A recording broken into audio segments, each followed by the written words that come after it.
ছোটবেলা থেকে এখন পর্যন্ত যে মানুষটাকে আমি মনে ধারণ করেছি, আজকে সরাসরি তার দেখা পেতে যাচ্ছি। আপনাদের সামনে এখন আসছেন উপমহাদেশের বিখ্যাত সঙ্গীত শিল্পী রুনা লায়লা।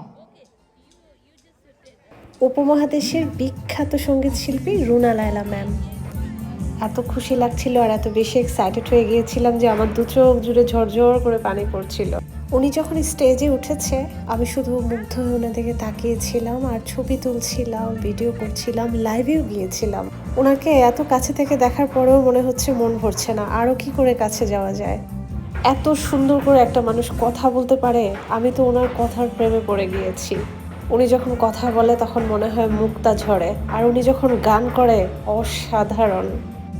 স্টেজটা আগে থেকে রঙিন করে সাজানো ছিল, কিন্তু এই রঙিনটা আরও বেশি আলোকিত হয়ে গেছে যখন রুনা লায়লা ম্যাম স্টেজে এসে দাঁড়ায়।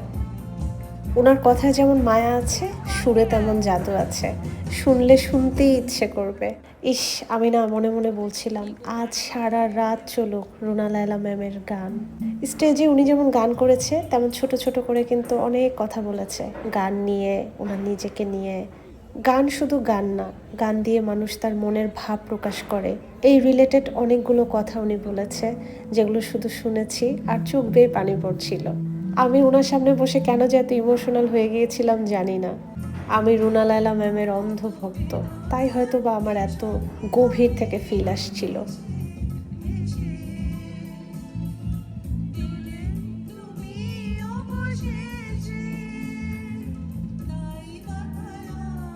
নিঃসন্দেহে উনি দেশকে অনেক ভালোবাসে। উনি স্টেজে উঠে বলেছিল, আজ আমি যেই রংটা পরে এসেছি সেটা আমাদের দেশের পতাকার রং।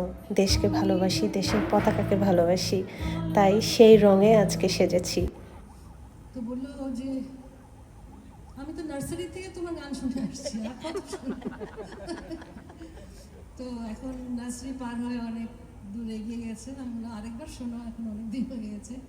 তো অ্যাকচুয়ালি তার ওয়াইফ, আমার সিস্টার ইন ল শাকিলা, সে ইনসিস্ট করেছে না রুনা পর অনেকদিন কনসার্ট দেখা হয়নি, সো সেই জন্যে আমি যেতে চাই। তখন বাধ্য হয়ে নার্সারি থেকে গান শুনে আসছে, তাকে আসতেই হলো, কিছু করার নেই।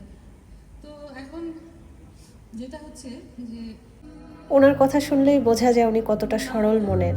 স্টেজে উঠে নিজেকে নিয়ে, পরিবারকে নিয়ে খুব হাস্যরস করে উনি কথা বলছিলেন। দেখে মনে হচ্ছে আমরা সবাই ঘরেরই মানুষ। আলমগীর স্যার ছিলেন, ওনার ভাই ছিলেন, সাথে ওনার ভাইয়ের ওয়াইফ ছিলেন। সবাইকে নিয়ে কিন্তু উনি খুব মজা করে কথা বলছিলেন। আমার এই ভিডিওটা যারা দেখবেন তারা অবশ্যই আমার সাথে একটা বিষয় শেয়ার করবেন, রুনা লায়লা ম্যামকে কেমন লাগে। ওনাকে আপনারা কেউ দেখেছেন কিনা এরকম সামনাসামনি, আর আপনাদের অভিজ্ঞতা অবশ্যই আমার ভিডিও কমেন্টসে শেয়ার করবেন। আর আমি আমার অভিজ্ঞতা শেয়ার করলাম আপনাদের সাথে। রুনা লায়লা ম্যাম আমার ভালোবাসার একজন মানুষ, তাই ওনার সব কিছু আমার ভালো লাগবে, এটাই স্বাভাবিক। পাগল ভক্ত, অন্ধ ভক্ত, যতগুলো ওয়ার্ড আছে সবগুলো আমার বেলায় ব্যবহার করা যাবে, কারণ আমি ওনার নাম বলতেই পাগল। আসসালামু আলাইকুম।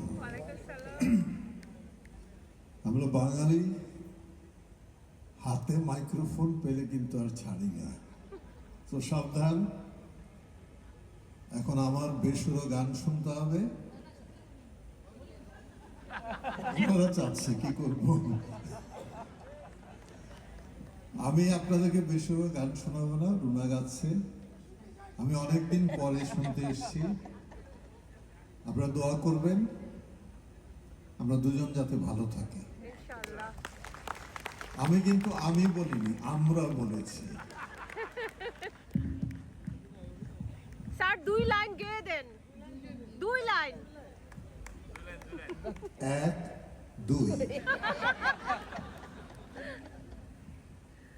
জনপ্রিয় অভিনেতা আলমগীর স্যার, তাকে বলেছিলাম 2 লাইন গান গেয়ে দিতে, উনি আমাকে বলল 1 2। আলমগীর স্যার সহ আরও বেশ কিছু জনপ্রিয় মানুষের সাথে আমার কথা বলা, দেখা হওয়ার সুযোগ হয়েছে, সেটার ভিডিও আমি আপনাদের সাথে অবশ্যই শেয়ার করব। ওনার কথা শুনে যতটুকু মনে হলো উনিও বেশ সহজ সরল একজন মানুষ এবং খুব ভালো মনের মানুষ। আমার ভিডিও যারা দেখেন তারা নিশ্চয়ই আমার নাম জানেন। ছোটবেলায় আমাকে সবাই রুনা লায়লা বলে ডাকতো। আমি হয়তো বা কোনো দিন ওনার মতন গাইতে পারবো না, যদিও গুনগুন করতে পারি। দূর থেকেও যে মানুষকে এত বেশি ভালোবাসা যায় এটা আমি নিজেকে দিয়ে অনেকবার বুঝতে পারি। রুনা লায়লা ম্যামের নাম শুনলেই আমি কেমন যেন ইমোশনাল হয়ে যাই, আর ওনার গান শুনলে তো কথাই নেই। ম্যামের একটা বিশেষ গান আমার অন্তরে গিয়ে লাগে, সেটা হলো দামাদম মস্ত কালান্দার। ওঝা দিলাম বানাইলো মোরে বৈরাগী।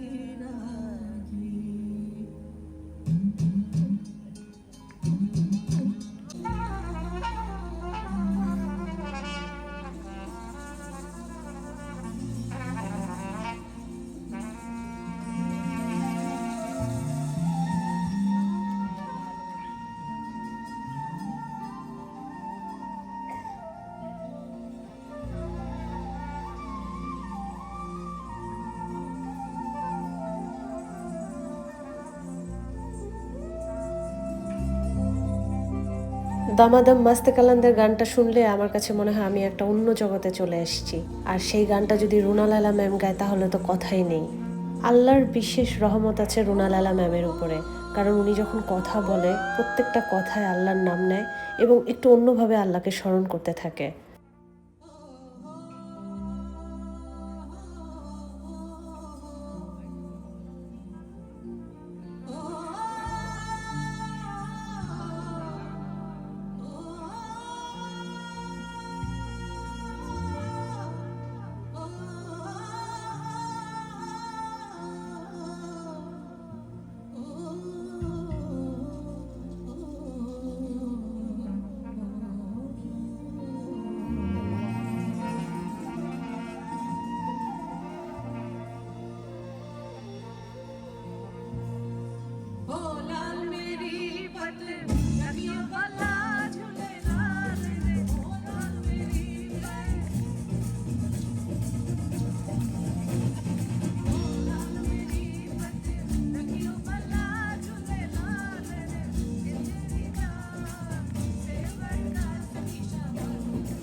আলী বলে যখন উনি সুরের টানটা দেয় তখন মনে হয় বুকের ভেতরে সব কিছু চুরমার হয়ে যাচ্ছে।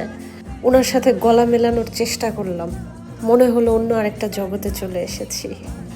রুনা লায়লা ম্যামের প্রতি রইল অনেক অনেক শ্রদ্ধা, ভালোবাসা। রুনা লায়লা ম্যামের অন্ধভক্ত আমি।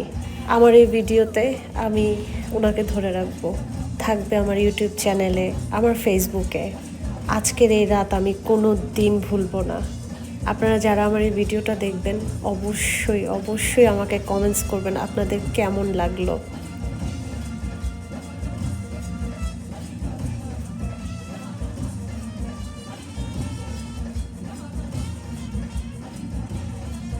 আমার কাছে এই গানটা শোনার পর মনে হচ্ছিল চারপাশটা অলৌকিক একটা পরিবেশ সৃষ্টি হয়েছে। যদিও সবার কাছে একই ধারণা নাও হতে পারে, হয়তোবা আমি ওনাকে অনেক বেশি ভালোবাসি আর এই গানটাকে আমি অনেক বেশি ভালোবাসি, তাই আমার এমন মনে হয়েছে। Love you all. Take care, be happy, be safe. ইনশাল্লাহ রুনা লায়লা ম্যামের সাথে কোনো একদিন আবার হয়তো বা দেখা হয়ে যাবে, সেই আশায় আজকে বিদায় নিচ্ছি।